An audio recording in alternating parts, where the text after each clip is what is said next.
A origem do Manchester City é bem peculiar. Membros da paróquia de São Marcos fundaram o clube com um propósito social e humanitário. Ninguém pensava em títulos ou glória. A ideia era fornecer entretenimento para jovens trabalhadores industriais da cidade, que na época fervilhava por causa da Revolução Industrial no século XIX. O clube foi fundado em 1880 e originalmente batizado como St. Mark's. Já se vão quase 140 anos, então talvez seja difícil entender exatamente o contexto da Inglaterra naquela época. Mas só para você ter uma ideia, 1880 foi o ano em que o meridiano de Greenwich passou a ser usado como grau zero do globo terrestre.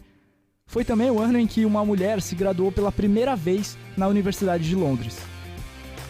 E seria outra mulher, Anna Connell, a responsável pela fundação do Manchester City. Ou melhor, do então St. Mark's. Ela era filha de Arthur Connell, reitor da igreja St. Mark's, e foi a grande entusiasta da criação de um time de futebol.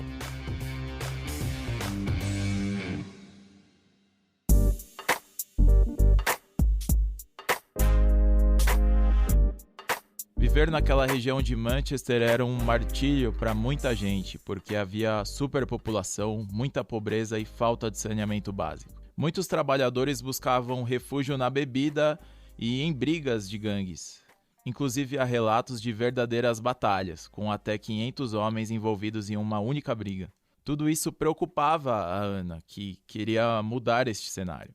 Com o apoio da igreja, ela então passou a criar times esportivos. Primeiro o de cricket e depois o de futebol. Ali começava a história do Manchester City.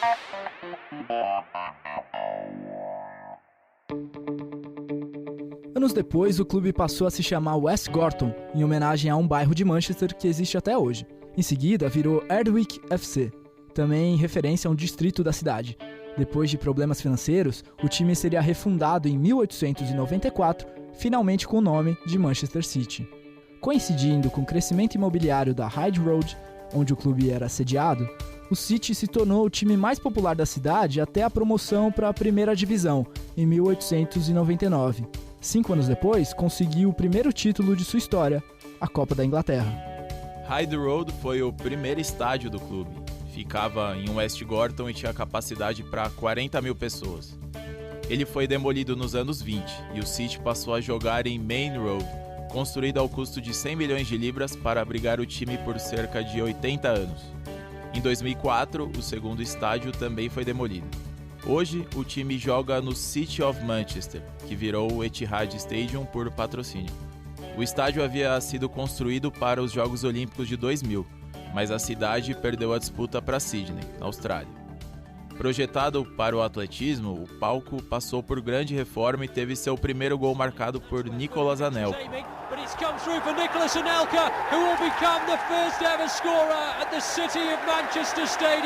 Atualmente, o estádio tem capacidade para pouco mais de 55 mil pessoas. Antes dos tempos de fartura financeira, o Manchester City já passou 25 temporadas na segunda divisão e uma na terceira. É uma história errática de idas e vindas de um clube que apenas recentemente se equiparou com os maiores da Europa. Em 1934, o City teve 2 marcos históricos. Venceu a Copa da Inglaterra pela segunda vez e registrou o que até então era o maior público da história do futebol inglês. 84.569 pessoas foram a Main Road assistir o duelo contra o Stoke City, válido pela 6ª rodada do torneio. Isso nos anos 30, imagina a multidão que era naquela época. O Manchester City conseguiu uma proeza, ou bizarrice, que poucos clubes no mundo conseguiram. Ser rebaixado no ano seguinte ao de campeão. Na temporada 36-37, o time levantou o caneco do campeonato inglês em grande estilo. Foram mais de 100 gols marcados. Mas meses depois a maré virou. E na temporada 37-38, em um campeonato de 22 times, o City foi rebaixado tendo saldo positivo de 3 gols. A única vez que isso aconteceu na Inglaterra. Foi o vice-lanterna daquele campeonato, caiu para a segunda divisão e passou longos anos por lá. Somando os 7 anos que o futebol ficou paralisado por causa da Segunda Guerra Mundial, o City só retornou à elite no final da década seguinte. O rebaixamento marcou o início de uma fase difícil no clube. Com apenas uma conquista de Copa da Inglaterra em 30 anos, a torcida sumiu do estádio. Em época de vacas magras, a receita caiu e o investimento também. A fase era tão feia que em 1960 o City fez um uniforme com as cores do Milan para inspirar a volta às glórias. Pode soar superstição, mas acabou dando certo. 5 anos depois, chegou ao clube o técnico Joe Mercer, que se tornaria um dos personagens mais importantes da história da equipe. Ele conseguiu vencer 5 títulos em 6 anos e proporcionou um período inédito de conquistas, capaz de fazer inveja até ao Manchester City atual, de Pep Guardiola e companhia. Na época, Mercer enfileirou taças do Campeonato Inglês, da Copa da Inglaterra, Copa da Liga Inglesa, Community Shield e UEFA Winners' Cup.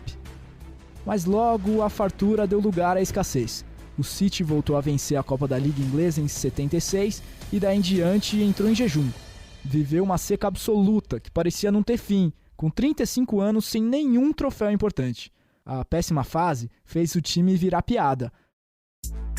Os rivais o chamavam de o pequeno de Manchester, ou o primo pobre de Manchester, uma comparação com o United, que entrou em uma sequência dourada especialmente a partir dos anos 90.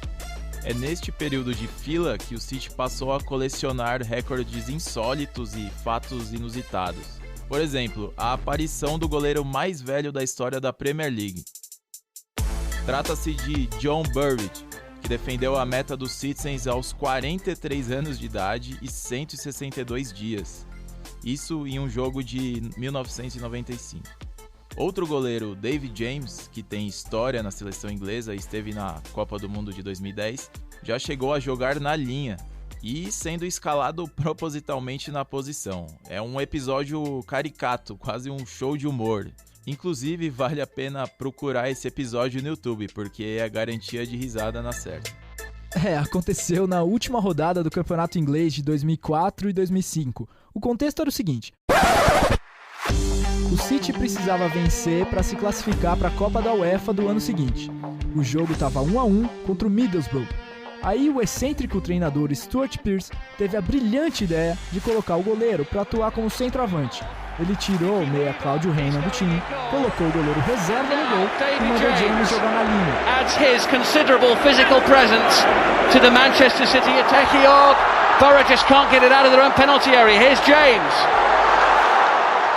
O resultado, é claro, foi um terror. James perdeu a bola sozinho várias vezes, fez faltas grotescas. O City ainda teve um pênalti para bater nos minutos finais, mas Fowler perdeu. Foi um dia para a torcida esquecer.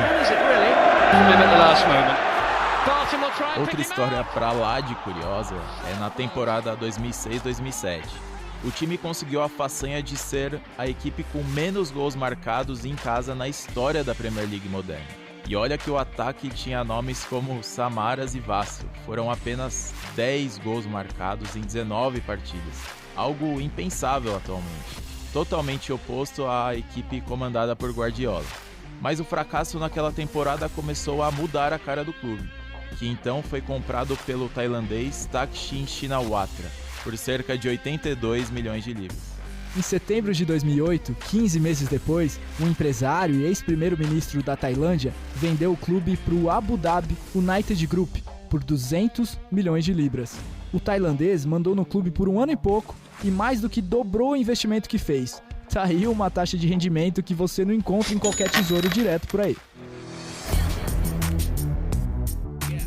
Foi nessa transação que o Manchester City se tornou um dos clubes mais ricos do mundo. O Abu Dhabi United Group passou a investir pesado e desde então o time faturou 8 títulos.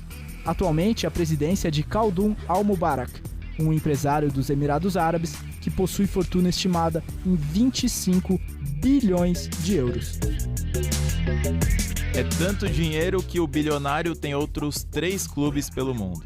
Além do time inglês, o City Football Group tem como afiliados o Melbourne City, da Austrália, o Yokohama Marinos, do Japão, e o New York City, que disputa a Major League Soccer. O City já ganhou a Premier League 6 vezes, mas ainda fica bem atrás na comparação com o rival local, o United, que tem 20 conquistas. Hoje, o clube rico, estruturado e com um elenco recheado de craques sob o comando de Pep Guardiola, nutre o sonho de conquistar aquele que seria o principal troféu de sua história, a Liga dos Campeões da Europa. Para um clube que mudou tanto desde a paróquia de São Marcos, nenhuma ambição parece impossível.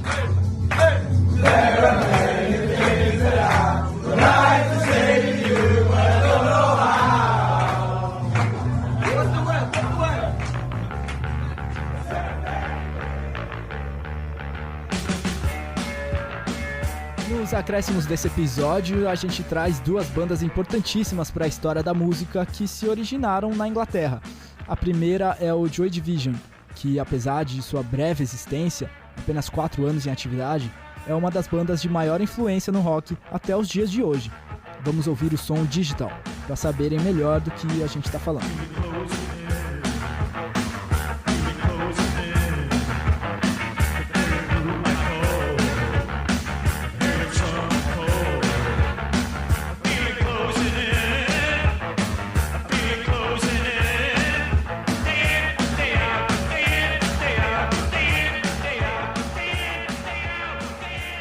Agora vamos falar de outra banda que está entre as maiores da história, The Smiths.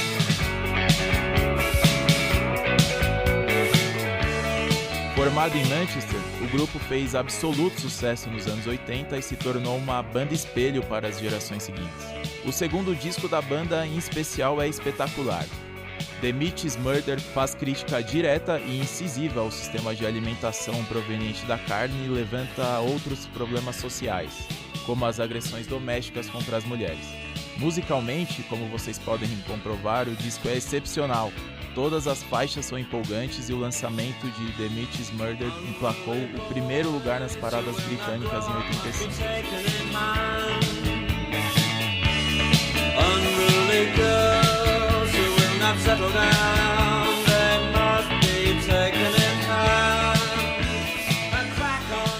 A minha preferida é Barbarism Begins at Home, que está começando a tocar aí pra você. É com ela que me despeço desse episódio e deixo o convite para nos acompanhar no próximo podcast.